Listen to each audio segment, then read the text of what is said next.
ఇక రాష్ట్రంలో కాంగ్రెస్ ప్రభుత్వం ఏర్పడుతూ సామాజిక న్యాయానికి పునాదులు పడ్డాయని అన్నారు టీపీసీసీ జనరల్ సెక్రటరీ కోట నిర్మ. హైదరాబాద్ హెచ్ఐసిసిలో భారత సమ్మిట్లో పాల్గొన్నారు. కులగణన ఎస్సీ వర్గీకరణతో దేశానికే తెలంగాణ రోల్ మోడల్గా నిలిచిందని అన్నారు. నిఘా సంస్థల వైఫల్యంతోనే పహల్గాం ఉగ్రదాడులు జరిగాయని అన్నారు. మళ్లీ ఉగ్రదాడులు జరగకుండా ఉండేందుకు తీసుకోవాల్సిన చర్యలపై సమ్మిట్లో చర్చిస్తామని అన్నారు కోట నిర్మ. చేసీలో భారత్ 25 సమ్మిట్ కొనసాగుతూ ఉన్నది. Social justice, economic justice, gender justice పలు అంశాలపైన కూడా దేశ విదేశాల నుంచి వచ్చిన ప్రతినిధులు వచ్చారు. మనతో మాట్లాడేందుకు కోట నీలిమ గారు ఉన్నారు, జనరల్ సెక్రటరీ, ఏదైతే ఏసీసీ మెంబర్. మేము ప్రధానంగా ప్రత్యేకంగా హైదరాబాద్లో ఈ సమ్మిట్ పెద్ద ఎత్తున దేశవ్యాప్తంగా పెద్ద ఎత్తున జరుగుతూ ఉన్నది. సమ్మిట్కి సంబంధించి కూడా 100 దేశాలకు పైగా పాల్గొంటూ ఉన్నాయి. ఈ అంశాలపైన కూడా చర్చ జరపాలని ఇక్కడ ఈ సమ్మిట్ని నిర్వహించగల ప్రధాన కారణాలు ఏమన్నారు? ప్రధాన కారణం మీ ఎదురుగుండా ఉంది తెలంగాణ డెవలప్మెంట్ మోడల్.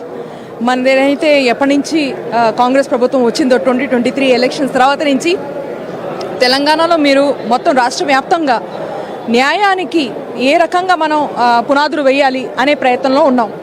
మీరు అది కుల గణన గురించి మీరు మాట్లాడినా ఎలా అయితే 42% బీసీస్కి రిజర్వేషన్ ఇవ్వాలని, అలాగే ఎస్సీ వర్గీకరణ గురించి చూస్తే అది కూడా ఒక సామాజిక న్యాయం కోసం, అలాగే మహిళలకి న్యాయం, అలాగే రైతులకి న్యాయం.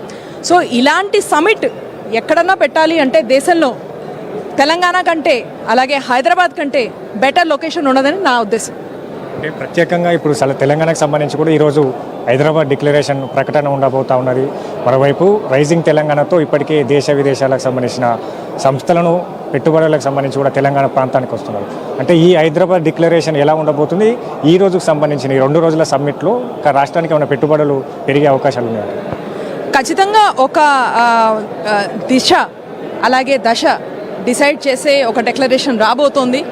మేమందరం కూడా దానికోసం వెయిట్ చేస్తున్నాం. ఇక్కడ వచ్చిన 100 కంటే ఎక్కువ దేశాల నుంచి వచ్చిన డిగ్నిటరీసు, డెలిగేట్సు ఆ చర్చల్లో పాల్గొంటున్నారు.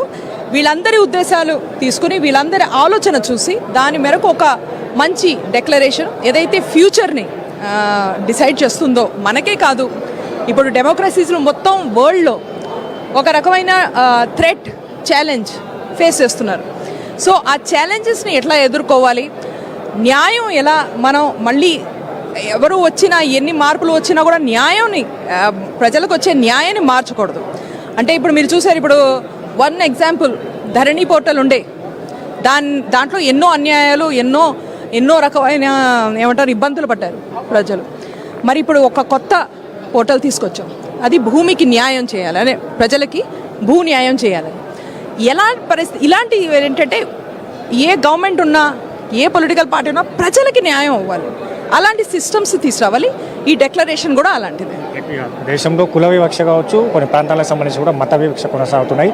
ఇప్పుడు మొన్న పహల్గాంకు సంబంధించి కూడా ఏదైతే ఉగ్రవాదుల చర్యకు సంబంధించి కావచ్చు, అంటే ఈ అంశాలపైన ఏమైనా చర్చ జరిగే అవకాశం ఉందా? ఖచ్చితంగా. ఇప్పుడు పహల్గాంలో అయినది ఎంత హృదయ విదారకమైన ఇన్సిడెంట్ అంటే మొత్తం దేశం ఒక మార్నింగ్లో ఉంది.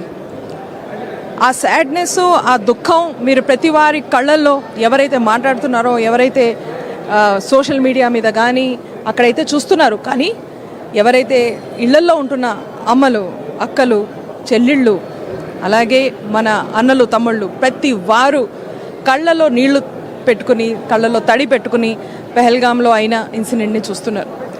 ఇది ఖచ్చితంగా ఫెయిల్యూరు అక్కడున్న ఇన్వెస్టిగేటివ్ ఏజెన్సీస్ది, అలాగే సెంట్రల్ గవర్నమెంట్ బాధ్యత, ప్రతి వారి సేఫ్టీ వాళ్ళ బాధ్యత. కాబట్టి దీంట్లో మార్పులు అనేది ఖచ్చితంగా రావాల్సి ఉంది. సిస్టమ్స్లో ఏవైతే ఇంటెలిజెన్స్ సిస్టమ్స్ ఉన్నాయో, ఇన్వెస్టిగేటివ్ సిస్టమ్స్ ఉన్నాయో వాటిలో మార్పులు రావాలి. కానీ ఒక పెద్ద, దీనికంటే కూడా పెద్ద ఆలోచన ఏంటంటే, అసలు ఇలాంటి పాలిటిక్స్ మన దేశంలోకి సూట్ కాదు. వాస్తవం ఏంటంటే బీజేపీ చేసే పాలిటిక్స్, ఈ ధృవీకరణ, ఈ ద్వేషాల పూరితమైన పాలిటిక్స్ ఈ భారతదేశానికి సూట్ కాదు.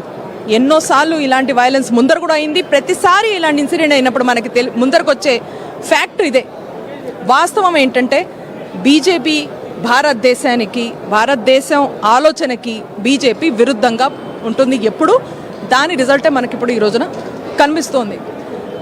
అలాగే ఈరోజు పాలిటిక్స్ మాట్లాడకుండా ఈ రోజున ఇంకేం విషయాలు మాట్లాడకుండా ఉత్తగా మన అక్కడున్న బ్రదర్స్ అండ్ సిస్టర్స్ ఎవరైతే చనిపోయారో వాళ్ళ గురించి మాట్లాడటం జరుగుతోంది. ఇవాళ అలాగే క్యాండిల్ లైట్ మార్చ్ ఉంది. మేమందరం ఇక్కడ ఉన్న వాళ్ళందరూ, అలాగే మన గౌరవనీయులు ముఖ్యమంత్రి గారు, అలాగే గౌరవనీయులు పిసిసి ప్రెసిడెంట్ గారు, మా ఏఐసిసి ఇన్ఛార్జ్ మీనాక్షి గారు, మేమందరం కలిసి ఈ క్యాండిల్ లైట్ మార్చ్ తీయబోతున్నాం. మా సాలిడారిటీ, ఏకీభవం, మా సింపతి, నేనేం వర్డ్స్ లాంగ్వేజ్ ఫెయిల్ అవుతుంది. అంత ఘోరమైన వైలెన్స్ అయింది అక్కడ. ఎవరు నిద్రపోయేది లేదు, ఎవరు ఇంకేం పని చేసేది లేదు. ఖచ్చితంగా దీని గురించే అందరి ఆలోచన. రైట్. ప్రధానంగా సమానత్వమే లక్ష్యంగా కూడా ఇప్పుడు సమ్మిట్ కొనసాగుతున్నది. ఒకవైపు మహిళలకు సంబంధించి కావచ్చు, ఇక ఏదైతే మిగతా సంబంధించిన కుల వివక్షకు సంబంధించి కావచ్చు, అసమానతలు ఉన్నాయి, అన్నిటిపైన కూడా చర్చ జరుగుతుంది.